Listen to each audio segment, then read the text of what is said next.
BMW now has a full electric flagship model of fitting stature in its I range of designs. This car, the iX. It's a large luxury SUV aimed directly at the Audi e-tron, the Jaguar I-Pace and the Mercedes EQC, and it showcases everything the company knows about zero emissions motoring. As it turns out, that's quite a lot.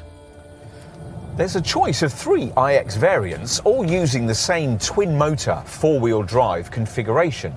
Things kick off with the iX XDRIVE40, which has 326 horsepower, a 71 kilowatt-hour plus battery pack with a 257-mile range, and, when driven less frugally, a rest to 62-mile-an-hour time of just 6.1 seconds on the way to 124 miles an hour. The alternative iX XDRIVE40 flagship model has 523 horsepower, a 105.2 kilowatt-hour battery pack with a range of up to 380 miles, and can get to 62 miles an hour in 4.7 seconds en route to the same top speed. The summit of the iX range is marked by the M60 version, which uses the same bigger battery as the 50 series model, but mates it with an even more powerful 619 horsepower electric motor total output, delivered with up to 1,100 newton meters of torque. The range reading, 357 miles, is still acceptable, and 62 miles an hour flashes by in just 3.8 seconds on the way to an electronically limited maximum of 155 miles an hour. Across the iX range, BMW wants to set a fresh handling standard for large luxury EV crossovers in this class. So great efforts have been made to trim weight from the aluminium-intensive chassis, which isn't completely bespoke for EV use, but has a unique carbon cage mounted upon it for the main body structure. The ride quality on offer from the 5-link rear axle is difficult to better in the class, even with the base XDRIVE40 model's standard passive lift-related damping system. Ideally, you'd want BMW's 2-axle air suspension setup, optional on the 40, but standard on the 50 and 60 models, which comes with electronically controlled dampers and is mated to active rear-wheel steering.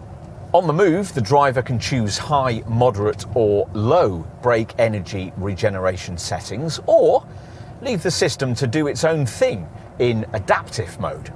There are 3 My Mode drive settings: personal, sport and efficient, and there's an iconic Sounds Electric artificial EV soundtrack, though we think after trying it you'll prefer to turn that off and savour this BMW's astonishing refinement.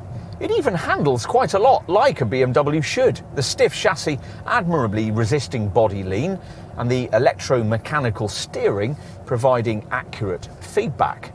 Hooked up to a DC rapid public charger, 10 to 80% battery replenishment takes between 31 and 34 minutes. The 50 and 60 models aided by the ability to DC charge at rates of up to 195 kilowatts.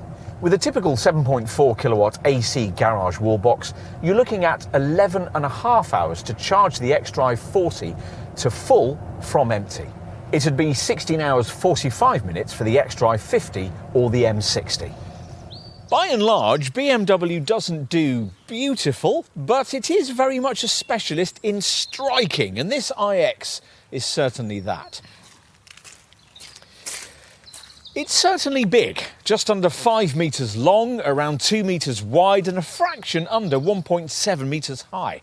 About the same size, in other words, as the company's X5, which BMW claims shares nothing with this car.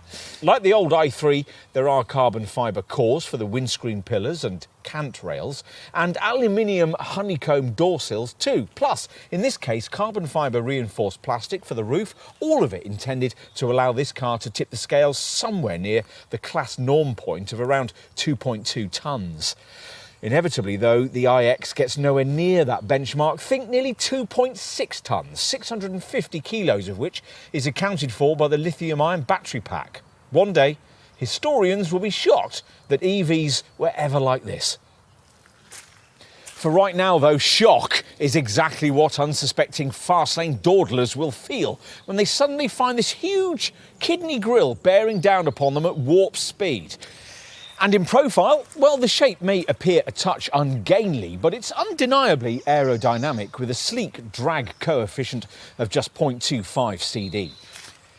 There's a wraparound look to the tailgate with thin horizontal rear LED lamps stretching towards the central BMW roundel in an unnecessary attempt to emphasise this car's prodigious width. Time to take a look inside. According to its maker, this car was designed from the inside out, the focus being on what the Bavarian brand calls its lighthouse interior. It's certainly light, especially with this Sky Lounge panoramic roof fitted, and it's certainly not like any BMW you'll ever previously have experienced. There's so much to take in. This curious hexagon-shaped polygonal steering wheel is difficult to ignore. Your main point of control is a rocker switch for gear selection, and even in a screen-dominated era, the live cockpit professional setup's gently curving, slither-like joined curve display is unusual, apparently floating above the angular dash and incorporating a 12.3-inch instrument setup and a 14.9-inch central infotainment screen.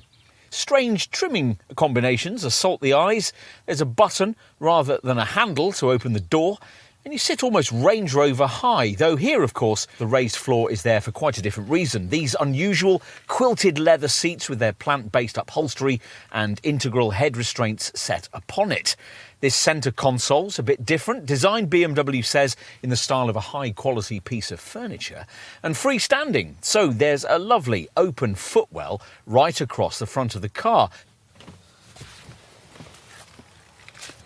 Right, let's move rearwards. Now, despite the fact that there's over 3 metres between the axles here, BMW has elected not to make this a 7-seater, so you'll need to choose a Tesla Model X in this class if that's what you need. Still, that decision ought to benefit backseat room. And sure enough, it feels properly spacious back here, aided by these rear quarter-light windows and the kind of completely flat floor that you'd have to do without in rival Porsche Taycan or Audi e-tron GT models, where the centre transmission tunnel, banished here, is excessively high. Because the floor isn't inset with little so-called foot garages, the insets into the lower EV floor plan that you'd get with the rival VW Group luxury EVs just mentioned, your feet are positioned a little higher, but there's plenty of knee space, and unlike with rivals, you don't have to pay extra for rear seat climate controls, which sit beneath these twin central vents. Let's finish with a look in the boot. Now, given nearly 5 metres of body length, you'd hope for plenty of luggage capacity here. Actually, the powered tailgate with its 2-piece parcel shelf rises to reveal a 500-litre space. Not bad, might be your initial thought, until you check rival stats and realise that this is pretty much the same as you get from a Jaguar I-Pace or a Mercedes EQC, and they're both significantly smaller SUVs. If you need more space, then activating these cargo sidewall catches flattens the main part of the rear bench. There are also little buttons just inside the rear doors that do the same thing, and that frees up 1,750 litres of space.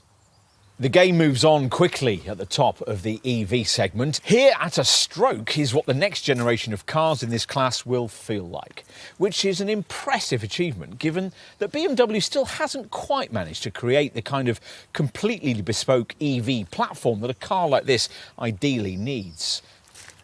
For all that, though, there's so much here that's incredibly intriguing if you can bring yourself to like the divisive way this car looks. The dramatic cabin feels like a real step into the future, with enough of a quality feel to justify the prodigious pricing. To drive, there's plenty of the brand's DNA, the iX setting new class standards and excelling in terms of refinement and the cleverness of its adaptive brake energy recuperation system. Much more's to come, of course, in terms of technology in this era, and in half a century we'll still look back at cars like this as dinosaurs. But right here, right now, for the extremely well-heeled family EV fanatic, this is where it's at.